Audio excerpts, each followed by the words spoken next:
Bom dia. Sejam bem-vindos à teleconferência da M. Dias Branco referente aos resultados do terceiro trimestre de 2020. Estão presentes os senhores Gustavo Lopes Teodósio, vice-presidente de Investimentos e Controladoria, e Fábio Cefali, diretor de Novos Negócios e Relações com Investidores. Informamos que este evento será gravado e que durante a apresentação da empresa todos os participantes estarão apenas ouvindo a teleconferência. Em seguida, iniciaremos a sessão de perguntas e respostas apenas para analistas e investidores, quando mais instruções serão fornecidas. Caso alguém necessite de assistência durante a teleconferência, por favor, solicite a ajuda de um operador digitando *0. O áudio está sendo apresentado simultaneamente na internet no endereço www.mdiasbranco.com.br/ri.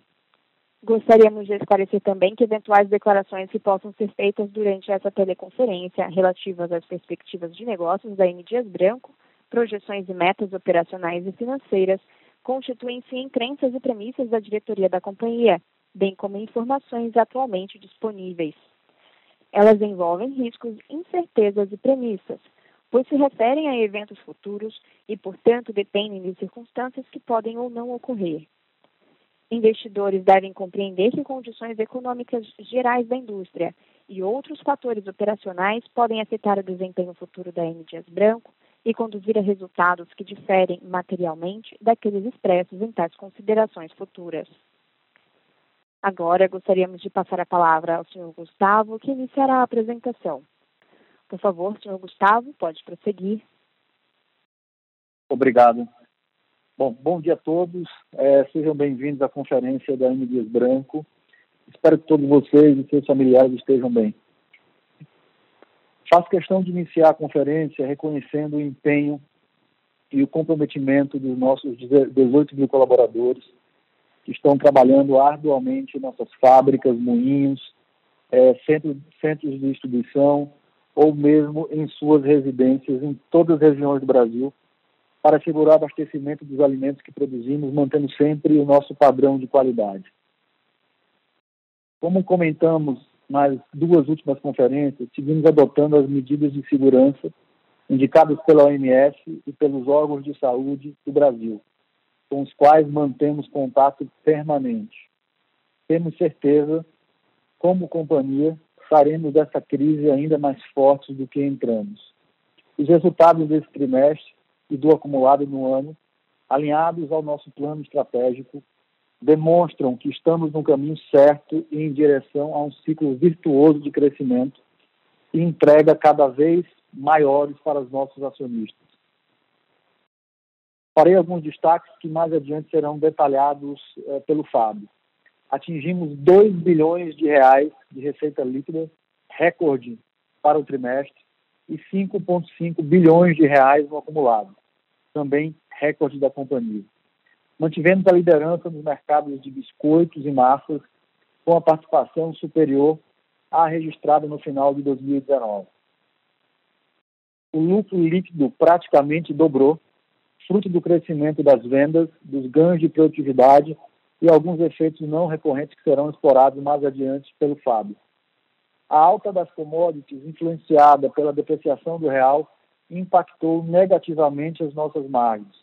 De forma prudente e serena, reajustamos os nossos preços e intensificamos a nossa agenda de ganhos de produtividade, com mais de 100 iniciativas reunidas no programa Multiplique, que até setembro já entregou algo próximo de 125 milhões de reais em ganhos. Estamos passando por esta crise com uma situação financeira sólida, com alavancagem de apenas 0,2 vezes. Tivemos, no mês de setembro, o nosso rating pela Fitch AAA reafirmado. Atingimos outro recorde de produção, com 875 mil toneladas e 100% de verticalização em farinha de trigo e gordura vegetal, garantindo a disponibilidade e a qualidade dos nossos principais insumos, bem como custos competitivos. Tivemos também avanços importantes em nossos indicadores de sustentabilidade.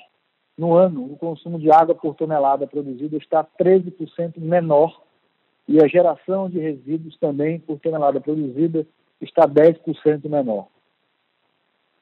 Antes de passar a palavra ao Fábio, eu gostaria de fazer mais alguns destaques que ilustram e corroboram que estamos no caminho certo, fazendo os investimentos necessários, focando nos resultados de longo prazo e nos desafiando de maneira incansável no curto prazo. Pelo 4º ano consecutivo, fomos agraciados com o troféu Transparência, prêmio concedido pela ANEFAC às empresas que se destacam pela qualidade e transparência na divulgação das informações ao mercado.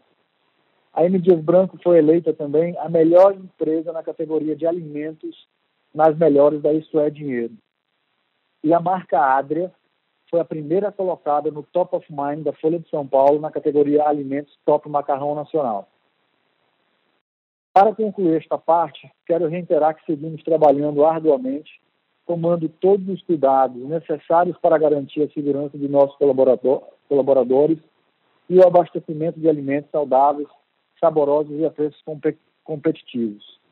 Estamos seguindo a nossa estratégia de crescimento nas áreas de ataque, defesa e no mercado externo, alavancando o potencial de nossas 19 marcas e trabalhando de forma incansável na busca de oportunidades de ganho de produtividade.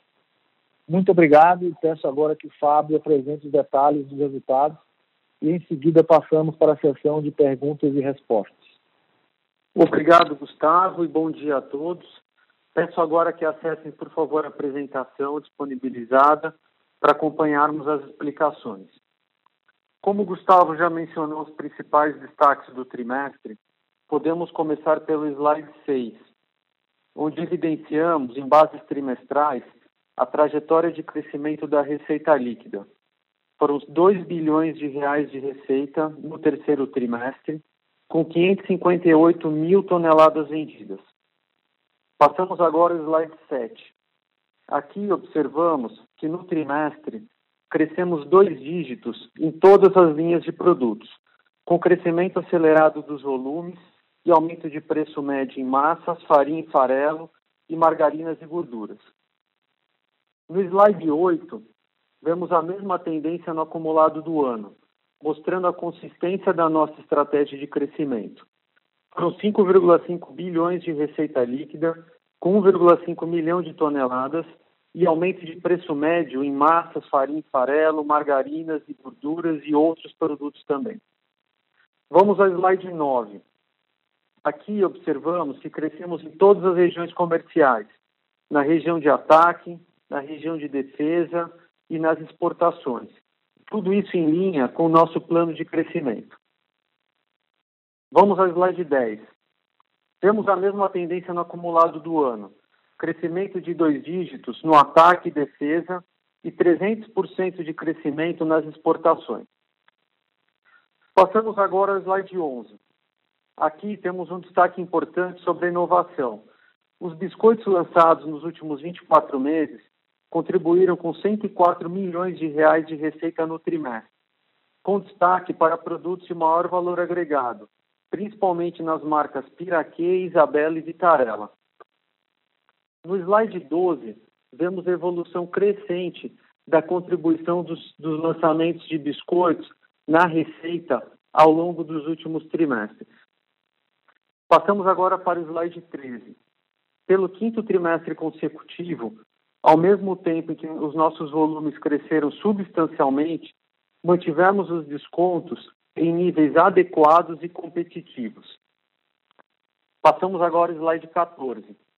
Mantivemos a nossa liderança de mercado em biscoitos e massas.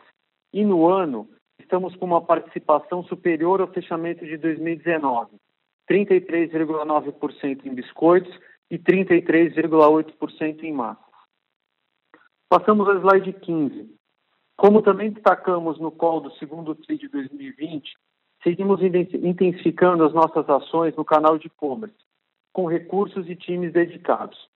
O canal tem se mostrado bastante promissor, bem como o desempenho de nossas principais marcas, como a Piraquê, por exemplo. Vamos agora para o slide 16. Nesse trimestre, lançamos a maior campanha de marketing da história da M. Dias Branco. com foco no fortalecimento de nossas principais marcas, Adria, Piraquê, Vitarella, Isabela e Fortaleza, bem como iniciativas que estimulam o nosso sell-out. Estamos realizando campanhas tanto nas mídias tradicionais quanto no digital. Passamos agora ao slide 17. Como já comentamos nos destaques, este foi outro trimestre com resultados extraordinários nas exportações. E aqui vemos a evolução da receita desde 2015, fruto do trabalho conjunto de várias áreas, para abrir novos mercados, desenvolver produtos exclusivos para exportação, entre outras iniciativas. São 174 milhões de reais de receita bruta nos 9 primeiros meses de 2020. Passamos agora para o slide 19, para iniciarmos o racional sobre a lucratividade. Seguindo o forte crescimento das vendas, nossa produção cresceu 46% versus o terceiro trimestre de 2019, contribuindo também para a maior diluição dos custos fixos. No slide 20, vemos que a verticalização foi de praticamente 100% para os dois principais insumos, fruto dos investimentos nos moinhos, como a nova unidade em Bento Gonçalves, que foi inaugurada em setembro do ano passado, bem como a duplicação da capacidade na unidade de refino de gordura em 2018, localizada no Ceará. Indo para o slide 21, observamos o impacto desfavorável da alta do trigo em nossas margens. Em função principalmente da desvalorização do real, a representatividade do trigo sobre a receita líquida passou de 30% para 36% entre o terceiro trimestre de 2019 e o terceiro trimestre de 2020. Vamos agora ao slide 22, sobre as despesas. Novamente, observamos o efeito negativo do trigo, mas também observamos a contribuição favorável do menor nível de custos e despesas sobre a receita líquida. As despesas administrativas e com vendas passaram de 25,4% para 23,2% sobre a receita líquida. A mão de obra de 9,7% para 7,7%. E os gastos gerais de fabricação de 6,9% para 5,7%. Esses avanços positivos devem-se à maior diluição dos custos e despesas fixas, pelo crescimento dos volumes e também aos ganhos de eficiência e produtividade das inúmeras iniciativas em curso do programa Multiplique. Como o Gustavo já mencionou, entregaram até agora mais de 120 milhões de reais de ganhos. Adicionalmente, no trimestre, tivemos um efeito favorável não recorrente de 124 milhões de reais, resultado de créditos tributários extemporâneos e também de despesas relacionadas à pandemia e reestruturação. Vamos ao slide 23. Aqui observamos o crescimento de dívida nominal e de margem, no trimestre e no acumulado. No trimestre, 328 milhões de reais de EBITDA, com 74% de crescimento. Vamos agora para o slide 24. No lucro líquido, a mesma dinâmica do EBITDA. 97% de crescimento no TRI e 90% de crescimento no acumulado do ano. Passamos agora ao slide 26, sobre os investimentos. No acumulado do ano, investimos 155 milhões de reais, principalmente em nossa infraestrutura fabril de distribuição, que tem criado todas as condições necessárias para o atendimento das vendas que tem crescido 2 dígitos. Passamos agora ao slide 28, sobre o caixa. Nosso rating AAA foi reafirmado pela Fitch. No acumulado do ano, já geramos 711 milhões de reais de caixa operacional e nossa alavancagem, medida pela dívida líquida pelo EBITDA, reduziu para 0,2. Liberamos também, ao longo do ano, 138 milhões de reais de capital de giro, como pode ser observado no slide 29. Passamos agora para o slide 31, sobre sustentabilidade. Observamos evolução positiva nos principais indicadores e também alguns desafios ainda no índice de reciclagem de resíduos, frente à publicação da Instrução Normativa 81 de 2018 do MAPA, que limitou o envio de resíduos orgânicos. Diante disso, estamos implantando ações para aumentar o índice de reciclagem em nossas unidades. Bom, com esse slide, encerramos essa parte da teleconferência e podemos seguir agora para a sessão de perguntas e respostas. Obrigada. Iniciaremos agora a sessão de perguntas e respostas apenas para investidores e analistas. Caso haja alguma pergunta, por favor, digitem *1. Se a sua pergunta for respondida, você pode sair da fila digitando *2. As perguntas serão atendidas na ordem em que são recebidas. Solicitamos a gentileza de tirarem o fone do gancho ao efetuarem a pergunta. Dessa forma, uma ótima qualidade de som será oferecida. Nossa primeira pergunta vem de Guilherme Palhares, do Bank of America. Bom dia, Gustavo. Bom dia, Fábio. Obrigado por pegar minhas perguntas. Na verdade, são 3 principais perguntas. A primeira, eu gostaria de entender um pouco esse efeito de canal, mix e de geografia no preço médio, principalmente em biscoito e massas.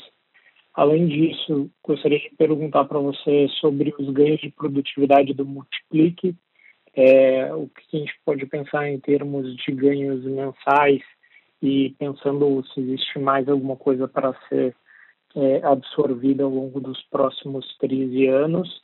E, por último, gostaria de entender como é que vem sendo a demanda do produto de massa, especificamente depois do repasse de duplo dígito que a companhia fez no final do terceiro trimestre, entender como é que o consumidor vem aceitando esses preços ou vem se comportando diante deles. Obrigado.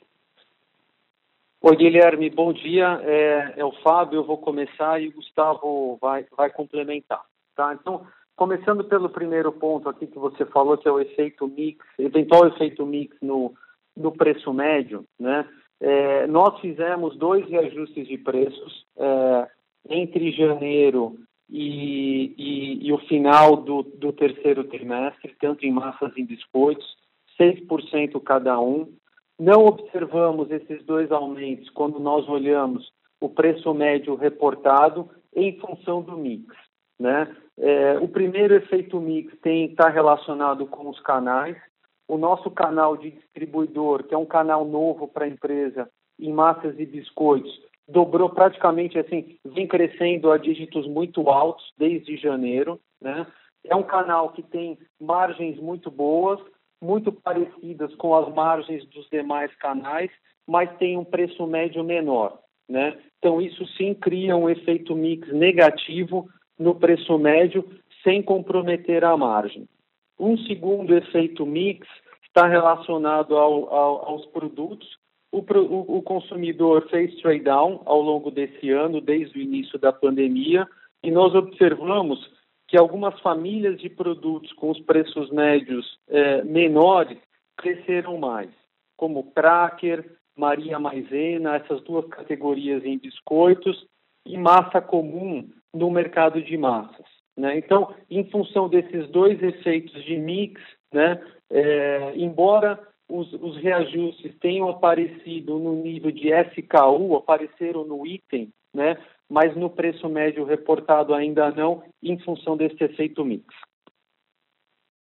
O segundo ponto, que é com relação ao Multiplique. O Multiplique já entregou entre ganhos recorrentes e ganhos não recorrentes mais de 120 milhões de reais entre os meses de abril e setembro. Então, o valor analisado do Multiplique é bem maior, né? É um valor que nós assim, estamos com total confiança de que vai aparecer até o final do ano, inclusive no ano que vem, né? Aí, Gustavo, você quer fazer algum complemento sobre esse ponto? Eu acho que é isso. Só relembrando, né, esse é um programa que a gente começou com diagnóstico em janeiro. As ações começaram a ser implementadas ali por volta de março, abril, e tem um ramp-up até dezembro. Já foram captados próximo de 125 milhões de reais, a ideia é chegar aos 200 milhões até dezembro. Quando a gente olha para frente, anualizado, estamos falando basicamente algo em torno de 500 milhões de reais.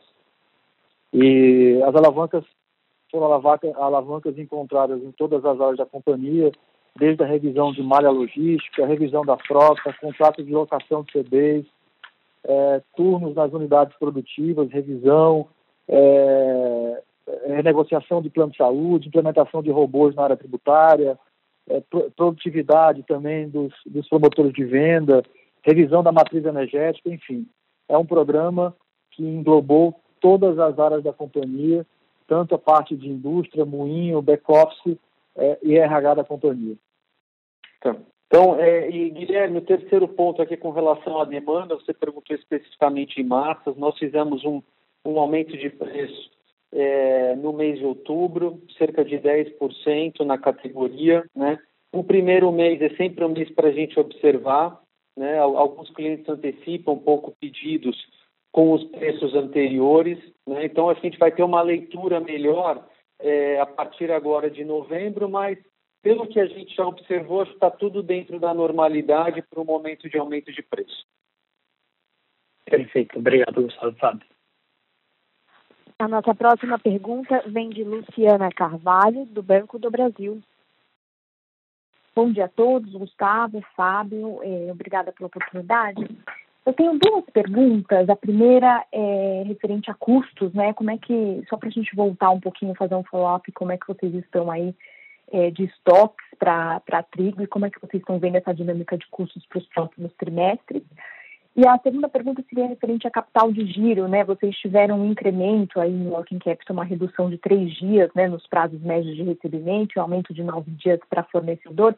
Queria entender um pouquinho como é que a gente pode esperar para frente, né? Esse ganho se mantém?